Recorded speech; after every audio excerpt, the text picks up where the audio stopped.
Hello à tous, bienvenue sur cette nouvelle vidéo, bienvenue dans le deuxième épisode de cette série de vidéos dans laquelle je vous emmène dans les coulisses du plus gros projet de ma chaîne, très clairement. Si tu n'as pas vu l'épisode d'hier, je t'invite avant de regarder cette vidéo à aller voir la vidéo d'hier et on se retrouve juste après dans celle-ci. Donc il faut savoir que je ne suis pas du tout la première personne, non pas du tout, à vouloir créer une méthode pour s'orienter, loin de là, plein d'autres ont essayé avant moi, plein d'autres ont réussi aussi, il y a des méthodes qui fonctionnent. Et donc en 2 ans de travail sur ma propre méthode pour réussir à s'orienter, vous vous doutez bien que j'ai passé beaucoup de temps à analyser, disséquer scrupuleusement toutes les méthodes existantes aujourd'hui sur le marché de l'orientation, particulièrement français. D'autant plus que j'ai eu l'opportunité également de travailler dans des startups liées à l'orientation scolaire et eux aussi proposent justement leur méthode pour s'orienter. J'ai même participé à la création du contenu de cette méthode, donc je connais un peu le game, je sais ce qui se passe par ailleurs et donc je me suis dit que dans cette vidéo j'allais vous expliquer un peu toutes les méthodes qui aujourd'hui existent en France, factuellement qu'est-ce qu'elles font et ensuite évidemment mon opinion sur le sujet, pourquoi ça fonctionne pas et puis vous expliquer du coup qu'est-ce que j'en ai gardé de chacune d'entre elles pour réussir à constituer la méthode que je vous propose cette année pour réussir à vous orienter. Globalement, quand je regarde un peu le marché de l'orientation, je trouve qu'il y a 3 grandes catégories de projets, de produits qui sortent lorsqu'on cherche des méthodes pour s'orienter. La première catégorie, c'est ce que j'appelle les méthodes par test, c'est-à-dire que ce sont des tests d'orientation qui vous promettent de trouver votre voie par une analyse, souvent avec une intelligence artificielle. Cela me fait toujours énormément rire, non pas parce que je me moque, mais parce que en fait c'est à l'opposé de la vision que j'ai de l'orientation. Alors pourquoi je dis vision? En fait c'est pas anodin, c'est un peu comme en philosophie. Tu dois savoir qu'il y a différents courants de pensée et que donc pour un sujet donné, tout le monde va pas être d'accord et donc il va y avoir différents points de vue qui vont se confronter. Il faut savoir que pour l'orientation scolaire, c'est un peu pareil. Il y a globalement 2 visions qui s'opposent. T'as une vision qu'on appelle constructiviste et c'est une vision qui s'appelle adéquationniste. Donc ceux qui abordent la vision adéquationniste, ce sont ceux qui vont proposer justement des algorithmes de matching par exemple ou des tests qui vont permettre d'analyser par exemple tes traits de personnalité. Tu vas aussi également par exemple renseigner les matières que tu aimes à l'école, tes activités extrascolaires, qu'est-ce que tu aimes en elles. Alors il y a une part de vrai dans tout ça parce que par exemple, imaginons que tu mets en trait de personnalité que tu es quelqu'un de très introverti et que tu souhaites travailler seul, et bien potentiellement ils ne vont pas t'envoyer faire des recherches sur le métier d'animateur de colonies de vacances. Mais ça, c'est un peu une évidence. Pour autant, je suis intimement persuadée que ce n'est pas parce que tu es introverti que nécessairement tu ne seras pas un bon animateur de colo ou que tu n'as juste pas envie de l'être. Je suis persuadée que certains sont introvertis et qu'ils ont envie potentiellement d'un jour être moniteur de colo, peut-être parce qu'en fait ils voient pas du tout le problème et en vrai j'ai envie de te dire moi non plus en fait. Ça se trouve justement ça va permettre à la personne de prendre confiance en elle et de réussir à plus interagir en société et d'ailleurs je trouve qu'il y a toujours un amalgame qui est fait entre la personne qui est introvertie et la personne qui a justement des difficultés à nouer des liens sociaux. Nouer des liens sociaux c'est une capacité qui est vivre en société alors que l'introversion c'est plutôt un état d'être qui est que quand tu es fatigué tu as plutôt un besoin de te ressourcer seul. A contrario les extravertis ont besoin de se ressourcer à plusieurs donc pour faire la différence un peu simplement mais il faudrait aller un peu plus loin, les introvertis ce sont ceux qui après une grosse semaine de révision et de partiel vont préférer rentrer seuls, bouquiner, dormir et se poser un peu pour se ressourcer seuls et les extravertis ce sont ceux qui vont être les premiers à faire la soirée pendant des semaines pour s'en remettre. Dans la réalité, encore une fois, c'est jamais tout blanc ou tout noir. Moi j'étais typiquement de celles qui faisaient la fête mais qui le lendemain kiffaient être seule. Pourquoi? Parce qu'en fait on a tous un peu des deux en nous et donc en fait juste faire des tests pour dire est-ce que tu es plutôt introverti, est-ce que tu es plutôt extraverti, ah t'es introverti, tu ne vas pas devenir animateur de colo, pour moi ça pose vraiment problème et ça c'est la vision donc dite adéquationniste. Le second problème c'est qu'en plus on change au cours de la vie. Tout le monde change au cours de sa vie et c'est totalement normal et il faut l'accepter. Et donc en fait au contraire il faut l'embrasser ce changement parce que ça veut dire que tu évolues et que tu deviens potentiellement la personne que tu aspirais à devenir. Donc il y a à côté ce qu'on appelle la vision constructiviste qui vise justement à te dire ok en fait tu as envie de devenir telle ou telle personne, tu ne sais pas encore ce que tu as envie de devenir, on va essayer de décrire la personne que tu as envie de devenir et on va t'aider à trouver ta voie pour devenir cette personne. Cette vision-là, pour moi, elle me parle beaucoup plus parce que pour moi, il n'y a pas de catégorisation à faire dans les types de personnes. Essentiellement parce que je trouve que très souvent, ça s'appuie sur des stéréotypes, des hypothèses qui n'ont jamais été vérifiées. Et donc, dire par exemple que les maîtresses d'école, justement, les maîtresses, ce sont essentiellement des femmes et non des hommes, pour moi, ça n'a pas de sens et c'est un stéréotype qui mérite d'être déconstruit. Et à côté, dire que les présidents de la République sont forcément des hommes, de la même façon, c'est un stéréotype qui mérite d'être déconstruit. Et donc le fait de vouloir aller à l'encontre de toutes ces idées préconçues, c'est la vision plutôt constructiviste qui va pas se fier à des algorithmes de matching, à des tests de personnalité, qui est donc en opposition avec la vision adéquationniste. Donc les tests de personnalité, je pense que vous avez bien compris qu'il n'y en aura pas dans ma méthode. Et d'ailleurs pour l'anecdote, parce que en fait cette méthode je l'ai déjà testée auprès de 30 bêta-testeurs, il fut un temps un test et le test était justement humoristique pour montrer que ça n'avait aucun lien et c'était une pure blague. Et en fait il a été très mal reçu parce que justement ils ont adoré le test et ils voulaient justement voir une vraie réponse et donc ils étaient déçus de la réponse parce que du coup je posais des questions etc et à la fin je disais bah non tu ne croyais quand même pas qu'en répondant à 3 questions j'allais te dire ce que tu allais faire pour le reste de ta vie. Et le retour que j'avais eu c'est bah c'est dommage en fait que ça me dise pas plus sur ce que je devrais faire, mais en fait ce que tu devrais faire je ne te donnerai jamais la réponse. La réponse elle est en toi et c'est à toi de l'écrire. Donc cette méthode elle sera vraiment utile pour ceux qui veulent se poser des questions et trouver leur réponse, mais pas pour ceux qui veulent une méthode simple pour trouver une réponse rapide et qui ne sont pas prêts à y attribuer du temps. Donc hier je vous avais demandé en sondage justement combien de temps par semaine vous seriez prêt à mettre dans votre orientation. C'est une question je trouve très pertinente parce que ceux qui ont mis 5 minutes, je sais que la méthode, clairement je vous le dis tout de suite, n'achetez pas cette méthode, vous n'allez pas en bénéficier puisque clairement ça vous demandera plus de 5 minutes de travail par semaine. J'estime que ce n'est pas du travail à proprement parler puisque le travail a toujours une connotation négative. Là il va y avoir beaucoup de développement personnel, c'est quelque chose qui va vous servir pour l'avenir sur le très long terme, il n'y aura pas d'évaluation, tout le travail que vous allez faire dans ce programme il sera juste pour vous. À aucun moment personne n'attendra rien de vous, c'est peut-être la première fois que justement vous allez être responsabilisé de votre apprentissage. De nouveau ça fait partie de la pédagogie constructiviste, le fait de vous re-responsabiliser de vos choix et ça c'est un peu à contre-courant avec ce que nous fait aujourd'hui l'école. Deuxième catégorie de solutions qui existent également beaucoup, ce sont tout ce que j'appelle les coachs one-shot, donc que ce soit des coachs RH ou des psychologues de l'éducation nationale. On a souvent les deux ou parfois les deux ensemble. Pour moi c'est pas forcément mauvais. Vraiment, je trouve que souvent ça peut aider, ça peut faire des déclics, particulièrement les psychologues de l'éducation nationale, puisque ce sont des personnes qui sont là justement pour vous aider à vous affirmer, à vous émanciper sainement, donc il y a toute une dimension de développement personnel. Les RH, bon, en fait je trouve que c'est vraiment beaucoup plus aléatoire parce que ça va vraiment dépendre des entreprises dans lesquelles ils ont travaillé. S'ils ont une vision extrêmement restreinte, juste, par exemple, imaginons le RH dans sa carrière, il a fait que les grands groupes, sa vision du monde de l'entreprise va être extrêmement étroite, jamais ils ne vous parleront d'artisanat, jamais ils ne vous parleront d'entrepreneuriat,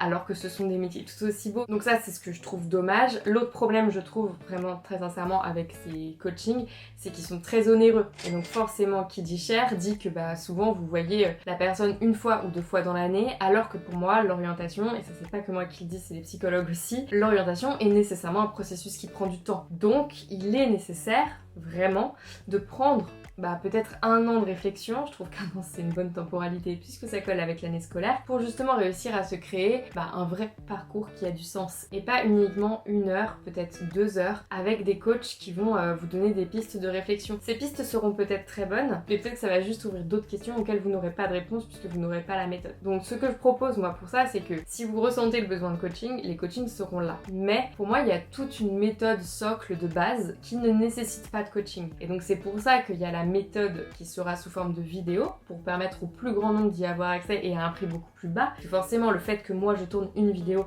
et la distribue à bien plus de personnes, ça coûte forcément beaucoup moins cher que des coachings individuels. Et à côté, pour ceux qui le souhaitent, il y aura également des coachings individuels. Mais ils ne seront pas obligatoires. Et si vous prenez la méthode toute seule, vous le verrez, c'est ce que j'expliquerai tout à l'heure plus en détail, vous aurez aussi des coachings en groupe tous les mois. Donc en soi, pour moi, c'est le bon compromis pour réussir, parce que c'était vraiment un objectif aussi, réussir à proposer un prix attractif et que moi en même temps j'y bouffe pas ma santé et que j'y passe pas non plus 150 heures par semaine. Et enfin, il y a ce que j'appelle les méthodes par mise en relation. Alors, qu'est-ce que j'entends par là? Vous avez certainement déjà entendu parler par exemple d'applications qui vous permettent de rencontrer des étudiants, des applications qui vous permettent de rencontrer des professionnels de certains domaines, ou encore même parfois des mentorings, donc c'est des parents qui viennent vous mentorer. Alors je trouve que c'est toujours bon de s'inspirer, toujours bon d'aller parler, communiquer et d'échanger au global, sauf que pour moi c'est toujours pas suffisant, parce que pour peu par exemple qu'une personne soit hyper inspirante et que du coup vous reconnaissiez énormément dans son discours, eh bien est-ce que vous seriez capable de faire la différence entre une personne inspirante et le fait peut-être que son métier pourrait réellement vous correspondre. On a tendance à penser que parce qu'on admire énormément une personne,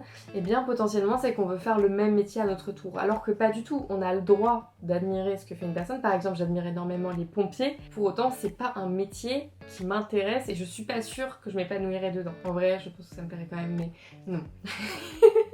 En fait, je crois que tous les métiers me plairaient, moi, mais bref, on va rester là sur YouTube, on est là. Donc globalement, ce que je veux dire, c'est que ça fait partie du process d'aller parler aux gens, et c'est vraiment quelque chose que je vous recommanderais et je vous pousserais à aller dans ce sens via l'émission, mais pour moi, ça doit pas être la seule chose et c'est pas suffisant. Donc je trouve que les méthodes de mise en relation, en fait, juste, il manque toute cette partie autour qui est la partie développement personnel, la partie information juste sur tout ce qui existe. Et donc aller parler aux gens, ça fait du bien, mais c'est pas suffisant.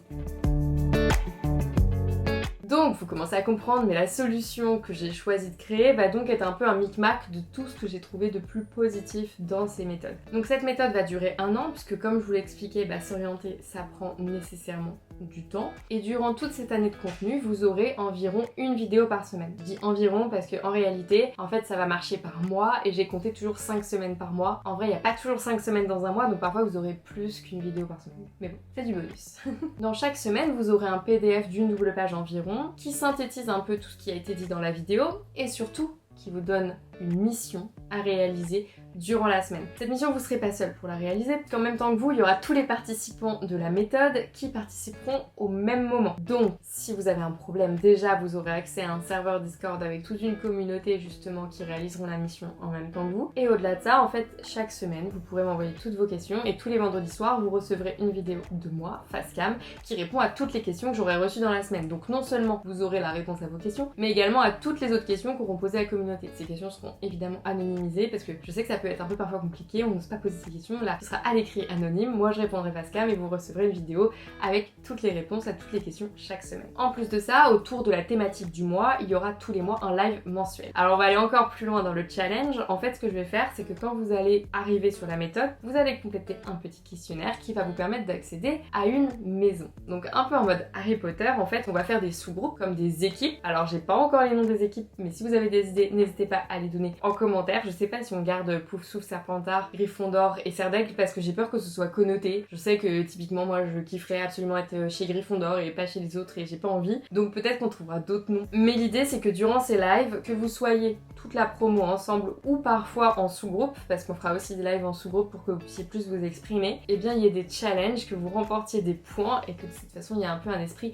compétitif parce que moi j'aime bien la compétition, hein. Même si je kiffe l'aspect communauté, on est tous ensemble, c'est sympa aussi l'aspect compétition. L'idée c'est pas de vous assommer avec des missions infaisables. Normalement, je vais être totalement honnête, avec ce qui est prévu maintenant, normalement en 30 minutes par semaine maximum, vous réalisez votre mission de la semaine et vous êtes au clair pour en fait avoir cette réflexion de fond, parce qu'en fait l'orientation c'est ça, c'est travailler un tout petit peu, et encore c'est pas du travail, c'est du développement personnel, on fait ça pour soi, c'est y passer un petit peu de temps régulièrement, c'est très important que ce soit régulier, juste pour faire mûrir la réflexion dans votre tête et que celle-ci fasse son chemin durant l'année. Et vous verrez qu'en fait, volontairement par moment vous mettrez des outils en place dans votre quotidien parce que vous les aurez appris dans la méthode, par exemple des outils d'affirmation de soi, où vous réussirez à vous exprimer et ça vous permettra potentiellement d'envisager de nouvelles voies. Donc faut voir ce programme comme un jeu, c'est-à-dire que je ne veux pas que ce soit le truc un peu relou en complément des cours qu'on prend parce que voilà, on a surtout peur d'aller dans une voie qui ne nous conviendra pas l'année prochaine. Non, l'objectif c'est de prendre ça comme un jeu pour se dire ok, en fait l'orientation c'est compliqué, genre ça tout le monde le sait, il n'y a pas de recette miracle, mais par contre on sait tous une chose, c'est que si on n'y passe pas un petit peu de temps régulièrement, et vraiment je parle d'une demi-heure par semaine, on est sûr de pas trouver quelque chose qui nous plaira l'année prochaine. Donc l'idée c'est de construire une communauté hyper motivée, ambitieuse aussi parce qu'on ne fait clairement pas partie de ceux qui n'en ont rien à faire de leur orientation et qui n'ont pas envie d'y passer du temps. On a pris conscience assez tôt que c'était important. L'idée de cette méthode c'est pas juste de vous aider à trouver quoi faire l'année prochaine. En fait c'est de vous aider à trouver quoi faire, certes, mais c'est aussi de vous donner des outils, des méthodes que vous allez pouvoir réutiliser dans tous les domaines de votre vie et durant toute votre vie. Que ce soit des outils de développement personnel ou des outils de prise de décision, en fait pour moi c'est un peu les bases qu'on n'apprend pas à l'école et qui pourtant seraient plus que nécessaires. Par exemple, on ne nous apprend pas à l'école comment dire non. Eh bien c'est quelque chose que vous retrouverez dans la méthode. On vous apprend pas à l'école comment faire un choix. On vous apprend pas à vous fixer des objectifs. Et bien tout ça, ce sont des choses que vous retrouverez et que vous ferez en groupe, parce que je crois vraiment fort dans le pouvoir de la communauté. Je l'ai vu l'année dernière quand j'avais créé le serveur Discord de Mentoral, alors que je venais à peine de sortir les vidéos. On a fini à 1500, j'étais pas prête, on était à 300 likes, c'était juste incroyable. Donc là on va faire la même, mais sur l'orientation, et j'espère que vous me suivrez dans cette aventure. Donc aujourd'hui, l'objectif c'est qu'on donne un nom à cette méthode. J'arrête pas de dire le projet, la méthode, je ne sais pas comment l'appeler, donc on va trouver tout de suite un nom. Personnellement évidemment j'ai déjà une petite référence, ceux qui me connaissent vraiment savent, donc voici les noms que je vous propose. Actuellement je ne suis pas réellement arrêtée, même s'il y en a un forcément sur la page de vente, mais j'attends vos votes pour l'arrêter totalement. Donc le premier choix c'est la méthode. Pourquoi? Parce qu'en fait ça sous-entend qu'elle est unique et que c'est la bonne. C'est un peu la plus grosse méthode que je sortirais, c'est sûr. Je sortirai pas de programme plus long qu'un an parce que pour moi c'est vraiment la temporalité qu'il faut pour trouver sa voie. Donc pour moi c'est pas mal le nom la méthode. J'aime bien aussi la quête, déjà parce que référence à Orelsan, mais peut-être que vous l'avez pas parce que je suis un peu plus vieille que vous. Mais aussi parce que pour moi ça veut tout dire. La quête c'est en fait ça y est, tu es le héros de ta vie et donc tu pars à la conquête de ton avenir. Une petite phrase aussi, demain dès aujourd'hui, parce qu'on prépare demain dès aujourd'hui, c'est essentiel. Ce que j'aime pas trop dans ce truc c'est que c'est un peu à l'encontre de tous les mouvements de il faut vivre l'instant présent et tout, et je suis très de ce mouvement aussi, donc j'ai un peu de mal avec celui-là, mais je voulais une phrase pour tester. Et enfin le dernier que j'aime bien, c'est à contre-courant, parce que je trouve que c'est à contre-courant de tout ce qui se fait à l'école, mais c'est un très bon complément. Je ne suis pas du tout contre l'école, mais je trouve que c'est un très bon complément. Vous me direz dans le sondage du jour quel nom vous préférez. C'est hyper important pour moi, c'est peut-être le sondage le plus important, donc allez voter en masse. J'espère que cette vidéo vous a plu. On se retrouve dès demain. Demain, on va parler plus concrètement de qu'est-ce qu'il y aura dans le programme, thématique par thématique, et vous allez surtout choisir la trame, parce que pour l'instant, les thématiques, ok, elles sont là. Il y en a encore 2-3 où j'hésite à les intervertir, parce que, bah voilà, il y a que 12 mois, donc il faut que je choisisse que 12 thématiques, et j'en ai préparé plus en réalité. Donc, potentiellement, il y en a qu'on va rajouter, il y en a qu'on va garder pour potentiellement plus tard, qu'on remettra plus tard, enfin bref, vous me direz. Et aussi l'ordre dans lequel les dérouler. Je vous dirai à peu près en fonction des mois, on fera un petit calendrier et vous voterez pour la trame qui vous plaira le plus. Là j'ai peut-être un peu trop spoilé. Bon, je vous souhaite à tous une très belle journée et on se retrouve dès demain dans une nouvelle vidéo.